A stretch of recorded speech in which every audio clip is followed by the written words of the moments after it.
പ്രവാസ ലോകത്തെ വാർത്തകളും വിശേഷങ്ങളും അതുപോലെ മാറി മാറി വരുന്ന നിയമങ്ങളും നേരത്തെ അറിയാൻ ഈ ചാനൽ സബ്സ്ക്രൈബ് ചെയ്യൂ. അടുത്തുള്ള ബെല്ലൈക്കൺ എനേബിൾ ചെയ്യാൻ മറക്കേണ്ട. നമസ്കാരം. ഒമാൻ വാർത്തകളിലേക്ക് സ്വാഗതം. ഇന്ന് ഏപ്രിൽ 14. പ്രധാന വാർത്തകൾ. ഒമാന്റെ വിവിധ ഗവർണറേറ്റുകളിൽ മഴ ലഭിച്ചു. സുഹാർ, സഹം തുടങ്ങിയ പ്രദേശങ്ങളിലാണ് നേരിയ മഴ ലഭിച്ചത്. മഴ ലഭിച്ച ഇടങ്ങളിൽ കാറ്റും ശക്തമായിരുന്നു. അതേസമയം ന്യൂനമർദ്ദത്തെ തുടർന്ന് ഇന്നു മുതൽ ഒമാനിൽ ശക്തമായ മഴ ലഭിക്കുമെന്ന് കാലാവസ്ഥാ നിരീക്ഷണ കേന്ദ്രം മുന്നറിയിപ്പ് നൽകിയിരുന്നു. മസ്കത്ത്, തെക്ക് വടക്ക് ബാത്തിന, ദാഹിറ, ദാഖിലിയ, തെക്ക് വടക്ക് ഷർക്കിയ, ബുറൈമി, മുസന്തം ഗവർണറേറ്റുകളിലും അൽവുസ്ത, ദോഫാർ ഗവർണറേറ്റുകളിലെ വിവിധ ഭാഗങ്ങളിലും ഭാഗികമായി മഴ ലഭിക്കും. ആലിപ്പഴം വർഷിക്കുന്നതിനും വെള്ളപ്പൊക്കത്തിനും സാധ്യതയുണ്ട്. ഏപ്രിൽ 17 ബുധനാഴ്ച വരെ മഴ തുടരും. ശക്തമായ കാറ്റ് വീശുകയും ചെയ്യും. ആളുകൾ ജാഗ്രത പാലിക്കണമെന്നും സുരക്ഷാ വിഭാഗം അറിയിച്ചു. കനത്ത കാറ്റിനെ തുടർന്ന് ഹൈമ റോഡിൽ മണൽ കയറി. മരുഭൂമിയിൽ നിന്നും റോഡിലേക്ക് മണൽ നീങ്ങിയത് യാത്രക്കാർക്ക് പ്രയാസം സൃഷ്ടിച്ചിരുന്നു. മണൽ പിന്നീട് അധികൃതരെത്തി നീക്കം ചെയ്തു. 2 ദിവസങ്ങളിലായി വീശിയടിച്ച കനത്ത പൊടിക്കാറ്റിനെ തുടർന്നാണ് മണൽ റോഡിലേക്ക് നീങ്ങിയത്. ഇതിലൂടെ യാത്ര ചെയ്യുന്നവർ സൂക്ഷിക്കണമെന്ന് പോലീസ് അറിയിച്ചു. അതേസമയം കഴിഞ്ഞ ദിവസങ്ങളിൽ രാജ്യത്തിന്റെ വിവിധ ഭാഗങ്ങളിൽ ശക്തമായ മണൽക്കാറ്റ് വീശിയിരുന്നു.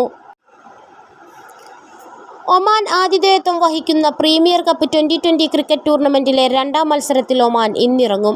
കംബോഡിയയാണ് എതിരാളികൾ. ആദ്യ മത്സരത്തിൽ സ്വന്തമാക്കിയ വിജയത്തിന്റെ ആത്മവിശ്വാസത്തിലാണ് ഒമാൻ ഇന്നും വീണ്ടും കളത്തിലിറങ്ങുന്നത്. കംബോഡിയ ഇന്നലെ കുവൈത്തിനോട് തോൽവി വഴങ്ങിയിരുന്നു. രാവിലെ 10 മണി മുതൽ ആമിറാത്ത് ഒമാൻ ക്രിക്കറ്റ് അക്കാദമി ഗ്രൗണ്ടിലാണ് മത്സരം.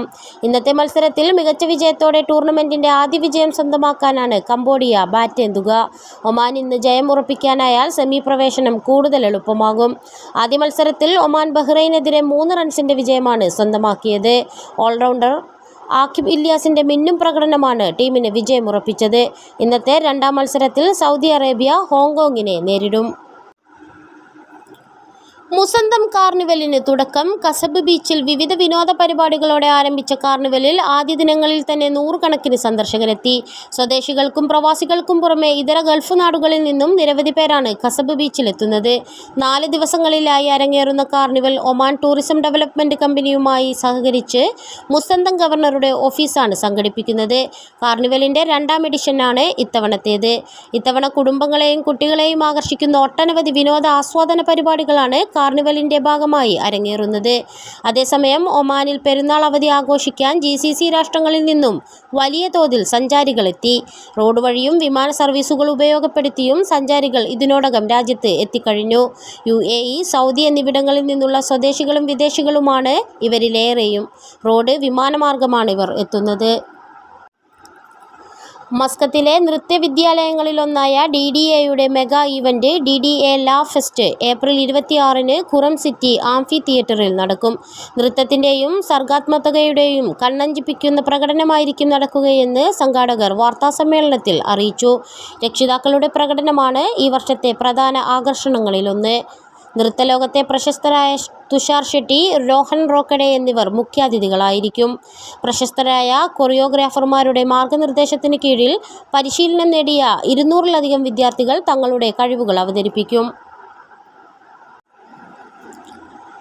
ഇന്ന് വിഷു ആഘോഷത്തിനായി പ്രവാസി മലയാളികളുടെ ഒരുക്കമായിരുന്നു ഇന്നലെ. മേടം 1-നാണ് നന്മയും സമൃദ്ധിയും അറിയിക്കുന്ന വിഷു ആഘോഷിക്കുന്നത്. അന്നേ ദിവസം പുലർച്ചെ സമൃദ്ധിയുടെ പുതുവർഷത്തെ വരവേൽക്കാനായി വിഷുക്കണിയും ഒരുക്കും. കണിയും സദ്യയും ഒരുക്കി പ്രവാസികളും വിഷു ആഘോഷിക്കും. വിഷുക്കാലത്തെ വരവേൽക്കാൻ പ്രവാസികൾ നേരത്തെ തന്നെ ഒരുക്കങ്ങൾ പൂർത്തിയാക്കിയിരുന്നു.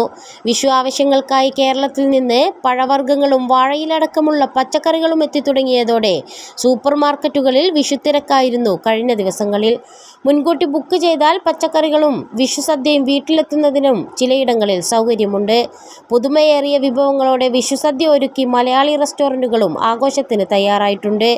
വിവിധ റെസ്റ്റോറൻറ്റുകളിലും വിഷുസദ്യ വിതരണം നടത്തുന്നുണ്ട്. ഈദുൽ ഫിത്തർ ആഘോഷങ്ങൾ പൂർത്തിയാക്കി ഇന്നു മുതൽ സർക്കാർ, സ്വകാര്യ ഓഫീസുകളും മറ്റു സ്ഥാപനങ്ങളും സജീവമാകും. തൊഴിലാളികൾ ഇന്ന് ഓഫീസുകളിലും തൊഴിലിടങ്ങളിലും എത്തുന്നതോടെ ഇനി തിരക്കുകളുടെ ദിവസങ്ങളാകും.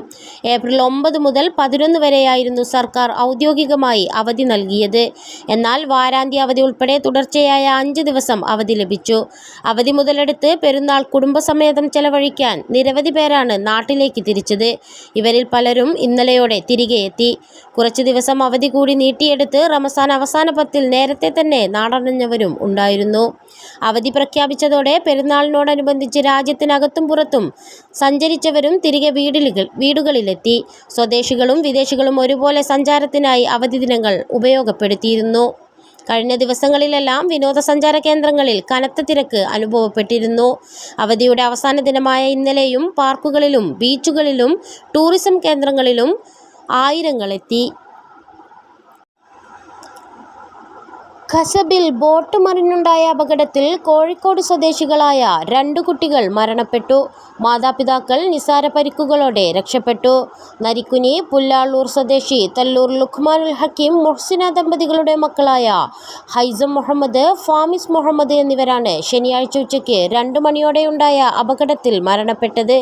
വർഷങ്ങളായി ഖസബിൽ കുടുംബവുമൊത്ത് കഴിയുന്ന ലുഖ്മാനുൽ ഹക്കീം ഇവിടെ ഒരു ടൂറിസം കമ്പനിയിൽ ജോലി ചെയ്തു വരികയായിരുന്നു. ഇതേ കമ്പനിയുടെ ബോട്ടാണ് അപകടത്തിൽപ്പെട്ടത്. ബോട്ട് മറിഞ്ഞതോടെ ഭാര്യയും കുട്ടികളും വെള്ളത്തിൽ വീഴുകയായിരുന്നു. ഇവരെ രക്ഷപ്പെടുത്താൻ ശ്രമിച്ചെങ്കിലും ആദ്യഘട്ടത്തിൽ ഭാര്യയെ മാത്രമാണ് രക്ഷപ്പെടുത്താൻ സാധിച്ചത്.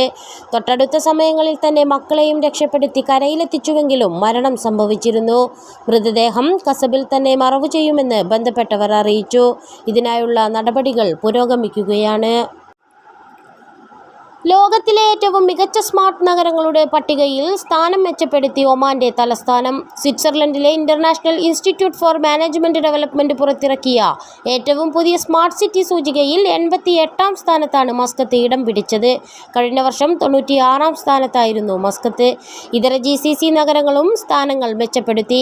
റിയാദ് 31-ൽ നിന്ന് 25-ലേക്കും, ദോഹ 54-ൽ നിന്ന് 48-ലേക്കും, ദുബായ് 14-ൽ നിന്ന് 12-ലേക്കും, അബുദാബി 13-ൽ നിന്ന് 10-ലേക്കും സൂചികയിൽ നിലനിർത്തി.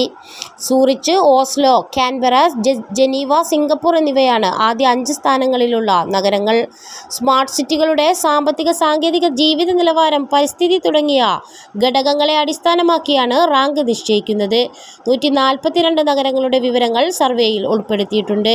ഭാവി മുന്നിൽ കണ്ട് നഗരങ്ങൾ രൂപകൽപ്പന ചെയ്യുകയും സാഹചര്യങ്ങളെ ഫലപ്രദമായി നേരിടാൻ സാധിക്കുകയും വേണമെന്ന് IMD യുടെ ഭാഗമായ സ്മാർട്ട് സിറ്റി ഒബ്സർവേറ്ററിയുടെ പ്രസിഡന്റ് ബ്രൂണോ ലാൻവിൻ പറഞ്ഞു. ഏഷ്യ കപ്പ് 2020 ക്രിക്കറ്റിൽ യോഗ്യതാ മത്സരത്തിൽ UAE ബഹ്റൈനെ പരാജയപ്പെടുത്തി. ശനിയാഴ്ച മസ്കത്തിലെ അൽ അമീറാത്തിലെ ഒമാൻ ക്രിക്കറ്റ് അക്കാദമിയിലായിരുന്നു മത്സരം.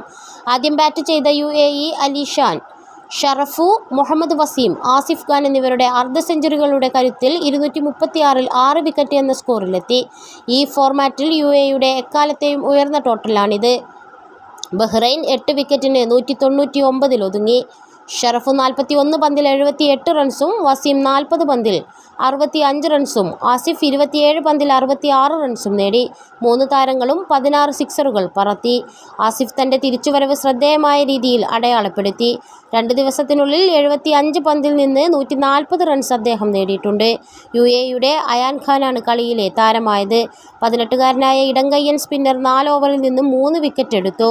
10 ടീമുകളുള്ള ടൂർണമെൻറ്റിൽ തുടർച്ചയായ 2ാം ജയമാണ് UAEയുടേത്. 3 വർഷം മുമ്പ് ഇതേ വേദിയിൽ 2020 ലോകകപ്പ് യോഗ്യതാ മത്സരത്തിൽ ബഹ്റൈൻ UAEക്കെതിരെ ഞെട്ടിക്കുന്ന വിജയം നേടിയിരുന്നു. ഇത്തവണ മറുപടിയുടെ 11 ഓവറുകൾ പിന്നിടുമ്പോൾ ബഹ്റൈൻ 131-ൽ 2 എന്ന നിലയിലെത്തിയിരുന്നു. പിന്നീട് UAE ബൗളർമാർ പിടിമുറുക്കി. ആദ്യ മത്സരത്തിൽ UAE കുവൈത്തിനെതിരെ വിജയിച്ചിരുന്നു.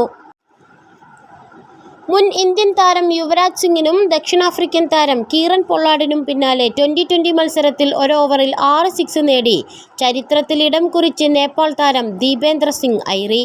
ഒമാൻ ആതിഥേയത്വം വഹിക്കുന്ന ACC പ്രീമിയർ കപ്പ് 2020 ക്രിക്കറ്റ് ടൂർണമെൻറ്റിൽ ഖത്തറിനെതിരായ മത്സരത്തിലാണ് നേപ്പാൾ താരം റെക്കോർഡ് സൃഷ്ടിച്ചത്.